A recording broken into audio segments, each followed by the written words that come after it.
What if I told you that Donald Trump's tariffs, designed to bring America's allies closer, are actually driving them away? What if the very countries Washington thought it could pressure into submission are now building a new web of alliances that leave the United States on the outside? That's exactly what is unfolding right now across the Atlantic, and it's a story that could change the balance of power in trade, defense, and even energy. Because while Trump talks tough in Washington, leaders in Ireland, Canada, Mexico, Denmark, and beyond are quietly stitching together a new map of cooperation that doesn't depend on the United States. And if you think this is just about tariffs, think again. This is about leverage. It's about whether America can still command loyalty in a world where its closest allies are asking themselves a dangerous question: do we need Washington at all? So here's what happened. Ireland's Prime Minister made a statement that many expected, but few dared to say out loud. He declared that aligning with Canada is the obvious choice under Trump's new wave of tariffs. Why would Ireland say that? The answer lies in pharmaceuticals, one of the crown jewels of Ireland's economy.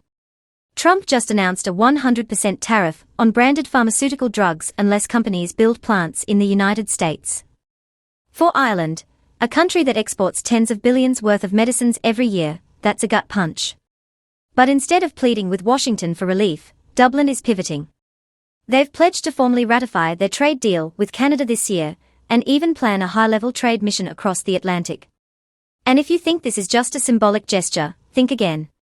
Under their existing agreement, Ireland's trade with Canada has already doubled in 7 years. Now they want to take it further, with Canadian firms bidding on Irish infrastructure projects like Dublin's new metro system, and Irish companies exploring opportunities in Canadian transit and energy. On the very same day Ireland made this declaration, Canadian Prime Minister Mark Carney was flying to London. His agenda? To meet with leaders from the United Kingdom, Spain, and Denmark. If you put these two developments side by side, a striking pattern emerges.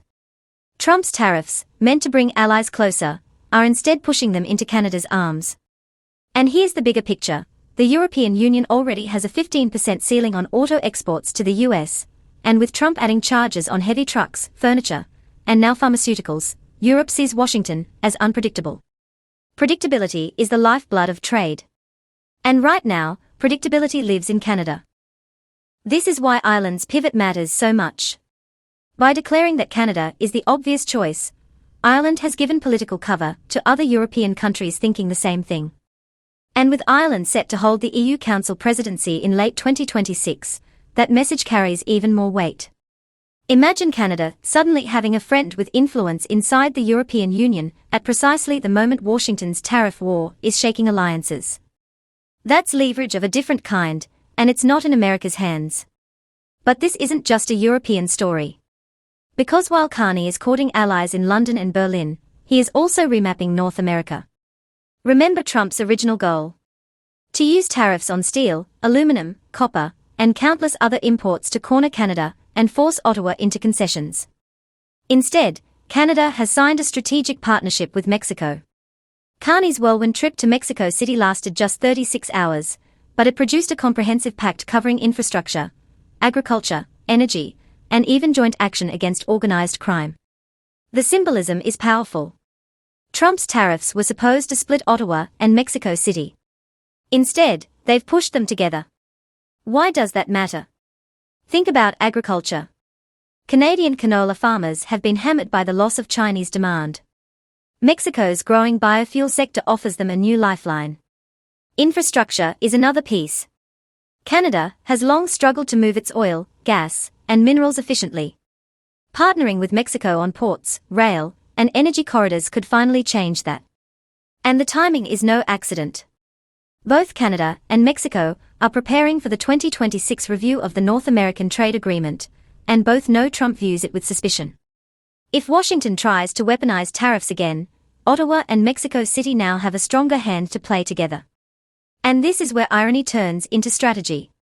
Every time Trump raises tariffs, he thinks he's forcing Canada back into America's orbit. But Carney is using those very tariffs to build alternatives.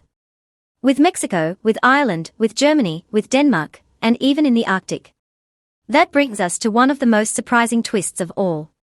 Denmark, one of America's closest NATO allies, has accused the United States of running covert influence campaigns in Greenland. Yes, you heard that right. According to investigations, at least 3 Americans with connections to Trump were linked to operations aimed at stirring separatist sentiment in Greenland. Why does this matter? Because Greenland is not just a frozen island. It's a treasure trove of critical minerals and a strategic hub for military bases monitoring Russia. For decades, Washington dreamed of buying Greenland outright. Trump himself famously floated the idea of annexation. But Denmark's accusations changed the picture. If Washington is undermining trust inside NATO, allies start asking, who can we really depend on? Enter Canada. While Washington faces suspicion, Ottawa is deepening cooperation with Denmark on green energy, hydrogen, and Arctic development. Together, they are working on offshore wind alliances and hydrogen exports. Canadian aluminum, produced with clean hydropower, is gaining an edge in Europe thanks to new carbon tariffs. And projects like energy islands in Denmark are already shaping Canadian strategy in Newfoundland and Labrador. Instead of pressure, Canada is offering partnership. Instead of covert influence, it's building open collaboration. Now, let's talk defense. One of Canada's biggest defense procurements in history is underway, the replacement of its 4 aging submarines. The project could be worth tens of billions of dollars. You might think US contractors would be leading contenders. But here's the shocker, they are not even on the shortlist. The finalists are Germany's ThyssenKrupp and South Korea's Hanwha Ocean. This means billions that once would have gone to US shipyards are now likely flowing into Hamburg or Busan. And it's no coincidence. Trump has slapped tariffs of up to 50% on Canadian metals and softwood lumber.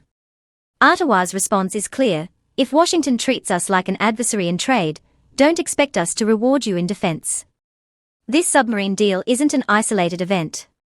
It's part of a bigger realignment. Carney's visits to Berlin, Warsaw, and Riga emphasized trade, minerals, energy, and NATO commitments with Europe. Germany is partnering with Canada on critical minerals. Poland is deepening defense ties. Latvia is engaging Canada on energy security. Every one of these moves chips away at America's once unshakable role as Canada's default partner. And here's the question you should be asking yourself right now, is Trump's tariff war making America stronger, or is it accidentally writing the playbook for a post-American trade order? Look at the scoreboard. Ireland is choosing Canada. Mexico is signing strategic pacts with Ottawa. Denmark is accusing Washington of interference while cozying up to Canada. Germany and South Korea are beating US defense contractors for multi-billion-dollar deals. And all of this is happening not in theory, not in the future, but right now. For US consumers, the pain is already here. Tariffs on home goods, furniture, and trucks are pushing prices higher. A 100% surcharge on pharmaceuticals could create shortages if domestic production can't keep up. And in the long term, the contracts, the investments, the partnerships that once automatically landed in the US are now going elsewhere. This is how great powers lose influence. Not in a single dramatic collapse, but in a steady drip of allies turning away, of dollars flowing across new borders, of supply chains rerouted one contract at a time. So what happens next? Watch Ireland's trade mission to Canada. Watch Carney's deals in London and Berlin. Watch whether Canada and Mexico move forward with joint infrastructure. And most importantly, watch where the money goes. Because the real scoreboard isn't measured in speeches or threats, but in investment flows, export shares, and defense contracts. And right now, that scoreboard is tilting away from Washington. Trump promised tariffs would make America strong again. But the reality is playing out differently. America's closest allies are writing new playbooks, and Canada is at the center of almost every one of them. What was supposed to be a strategy of isolation has turned into an engine of diversification. And the longer this goes on, the more the world discovers something Washington has long taken for granted: America is not the only option. So here's the question I'll leave you with. If America's allies no longer need it the way they once did, how much power does Washington really have left? Think about that. If you found this breakdown eye-opening, hit that like button so more people see it. Subscribe for deep dives into the stories mainstream media won't unpack. And let me know in the comments, do you think Trump's tariffs are strengthening or weakening America's position in the world? Your thoughts matter, and they shape what we cover next.